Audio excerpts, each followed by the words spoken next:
Only a short while ago, Fortnite just had a Galaxy Hour event, and it reached a whopping 1.4 million concurrent players in Battle Royale.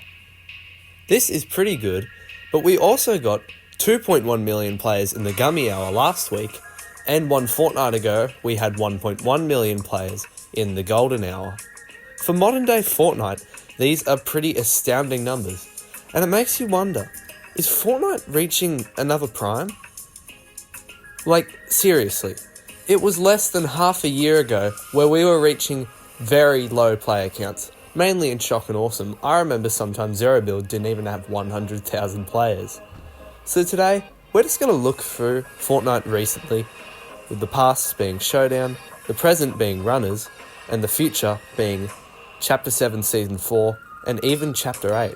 And we're going to see if Fortnite may be reaching its next prime. I think the best point to start talking about is, with the start of Chapter 7, Epic announced that they were going to start shifting their focus more to Battle Royale rather than the metaverse modes such as LEGO Fortnite and Fortnite Festival and Rocket Racing and yada yada yada. We pretty quickly saw this with new innovative features such as surfing onto the island, hot air balloons, jetpacks, drivable reboot vans, new knock animations, and all of that stuff. And it got perceived pretty well, I would say. No one was really over the moon about it, but it was good to see such fresh new content be breathed into the game after the absolute dopamine rush that was Chapter 6. Now, we won't go on about Pacific Break too much because I didn't really play that much that season. The main season that I want to talk about before we get into Runners is Showdown. We saw throughout Showdown so many just developer interactions and updates and drops within the community, and it was just really, really refreshing. First off, the developers were so active on Twitter, letting everyone know everything that was happening, except for some act system reward drops. Some people didn't hear about those. But considering what we had in Chapter 6, it was really nice. The rivalry and act system itself was already a huge breath of fresh air. If you weren't aware, the rivalry system allowed you to go up to a rivalry board, initiate a rivalry, which would mark an enemy player on your map, and then you and that player would fight. Whoever won would win the rivalry and get 10 rivalry credits, and then you could go spend those rivalry credits on exotics, legendary items, and all that sort of stuff. And it also played into the season's entire theme. We had Team Foundation versus Team Ice King, and at the start of the season, you got to choose which team you wanted to join, and that would directly impact the act system, which was a big chart of which team can reach this goal first. We continued to get new content drops throughout all of Showdown. Things like the April Fool's update was really refreshing, Overwatch was a great collab, the Rivalry Brawler goals was pretty notable, having you need to reach 1,000 rivalries for the final style, and overall, Showdown got very good reviews. I think it's pretty well perceived as a top 10 Fortnite season, but I think some people are even putting it top 5, which is pretty crazy, but it could just be recency bias, so we'll have to see how that opinion goes out. To cap off the whole season, we had the Shattered live event, which a lot of people are also agreeing is top 5. Shattered was just a spectacle, and it was such a joy being able to watch all of the stuff that had been built up throughout the season just go out. I think it's safe to say that this event just really helped the hype going into Runners, especially since there was only a 6-hour wait between the event and the launch of the new season. Then Runners actually launched, and the first thing that everyone noticed was that we got a new map midway through a chapter. This has never happened before, and I think it blew a lot of people away. And especially for me, I love this change because I didn't really like the Golden Coast that much, but I am loving all the love and detail put into this new island and all the good feelings around it of just nostalgia, especially with how Chapter 4-y the map feels.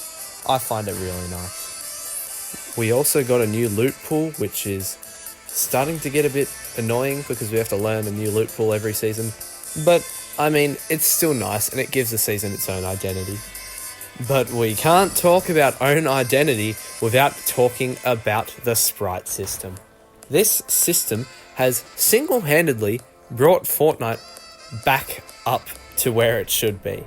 The player counts during the sprite-based events, as mentioned in the intro, have hit 1 million and 2 million. Like, they're sprites. How is this happening?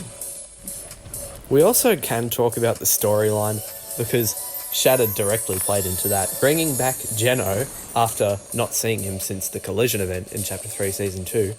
And it's left a lot of people really excited to see where the story goes after this season and into next season. But anyways, back to the sprites. They're the more important thing this season. Like, just the fact that we're getting teased new types and new variants of all the sprites constantly, and also being surprised by some until they drop, it's just really engaging, and it's keeping a lot of people in. Recently, this week, we just got 5 new sprites, which were the Fishy, the Striker, the Aura, the Boss, and the Grim Reaper sprites. And I haven't even found the base Grim Reaper yet, so I'm still hopping on every single day for hours trying to find it. And I still haven't found it, but I'll find it one day. Overall, Season 3 has been a hit so far, and its player count has only been going up since the season's launch. So, I can't wait to see where it goes, and I feel like if it keeps up this pace, it might join or dethrone Showdown and take the top 5 spot. The argument for Fortnite hitting a new prime is already kind of upon us, but I feel like just 2 good seasons isn't really enough to cut it. Chapter 7 Season 4 needs a lot of love to be able to make this a new prime for Fortnite. And it also needs to really help Chapter 8. Chapter 8's launch could be a huge boost for Fortnite's player counts, because we've already had Showdown, which was great, we're having runners right now, which is greater, and we are just hoping that Chapter 7 Season 4, whatever it will be, is good enough to keep the player counts up. And talking about player counts, please tell me that the finale event for Chapter 7 is going to be an absolute hit, just like Shattered did, because just Shattered brought so many people in, and after Shattered, the next big event has a lot of expectation, and I'm really hoping it delivers. 0 Hour was the end of the last chapter, and I actually didn't participate, but I regret not participating because it was a great finale to Chapter 6's story, even if it was kind of a single chapter story. If Fortnite can just knuckle down with the next 2 seasons though, we really will hit that golden spot where everyone is playing Fortnite, and you've always got people to play with, and there's always new things to try out, and everything will be lovely. Unless we have another mini-season that flops like Galactic Battle.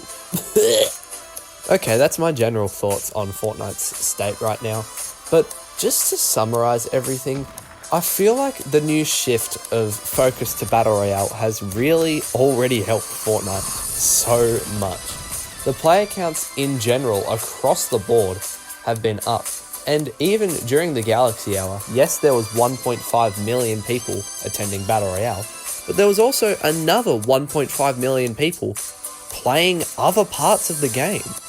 We never saw that during Chapter 6, and we never really saw that during Chapter 5. So it's clear that Battle Royale being good clearly just benefits all the other modes, because, well, it's kind of the heart of the game. I'm hoping Fortnite can keep up their pacing for the rest of Chapter 7, because, like, we kind of need it. If we fall back to a position like we were in Chapter 6, things really won't be looking good. But yeah, the future looks bright for Fortnite, and it's good to see that, because we haven't really seen that for a while. Rightio, that's just about going to do it for this video. This was my first time making a long form video, so let me know if I did good in any parts, let me know if there's any parts you'd like me to improve on, and let me know if there's any topics you'd like me to discuss in future videos. If you want to show any more support, a like, a subscribe, a comment, a share, anything really would be appreciated from me. And yeah, have a lovely day. Bye bye.